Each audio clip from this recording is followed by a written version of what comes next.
નમસ્કાર ખેડૂત મિત્રો, આજે આપણે લાઈવ સમાચારની અંદર જોવાના છીએ તો હવામાન વિભાગ દ્વારા જે લેટેસ્ટ અપડેટ માહિતી મળી છે 29 જૂન 2026 રોજ, તો તે આપણે આજે લાઈવ જોવાના છીએ. તો જોડાઈ રહો ચેનલ સાથે.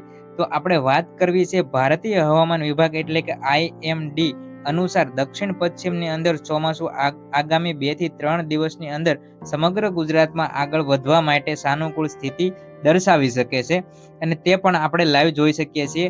જૂન વાત કરવામાં આવે તો જૂન મહિનાના અંત સુધીની અંદર અને જુલાઈની શરૂઆત એટલે કે 1 જુલાઈથી 4 જુલાઈ વચ્ચે આ રાજ્યની અંદર એટલે કે ગુજરાત રાજ્યની અંદર ચોમાસાનું જોર વધી શકે છે.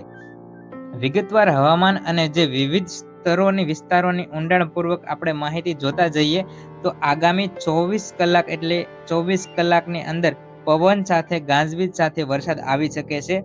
પવનની ગતિ જોવામાં જઈએ તો વરસાદ દરમિયાન કલાકની અંદર તે 40 થી 50ની ઝડપે પવન ફૂંકાઈ શકે છે. અને વીજળીનું જોખમ જોઈએ તો કયા કયા વિસ્તારની અંદર વીજળીનું જોખમ રહેશે.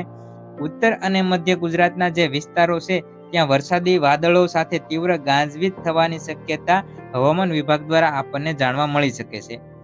અને વાત કરવામાં આવે હવામાન વિભાગ એટલે કે IMD નો જે ડેટા છે તે મુજબ વાત કરવામાં આવે તો વિસ્તાર પ્રમાણે તેમણે વરસાદની વહેંચણીનો અહેવાલ જાહેર કર્યો છે.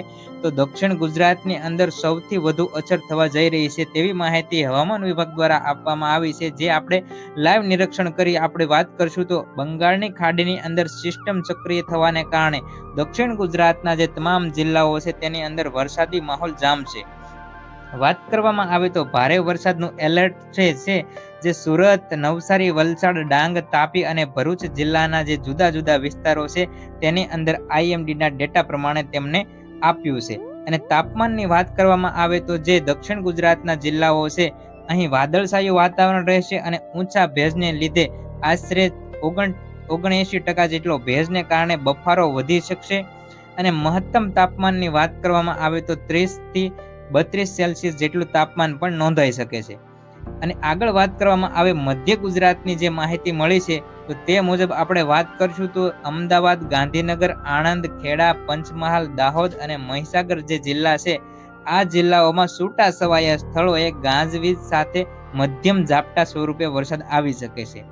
દક્ષિણ ગુજરાતમાં વરસાદનું એલર્ટ જાહેર કર્યું છે, જ્યારે મધ્ય ગુજરાતની અંદર છૂટો છવાયો વરસાદ આવી શકે છે તેવું જાહેર કર્યું છે. અને વાત કરવામાં આવે તો અમદાવાદની અંદર હાલમાં મહત્તમ તાપમાન 35 સેલ્સિયસ જેટલું નોંધાઈ ગયું છે.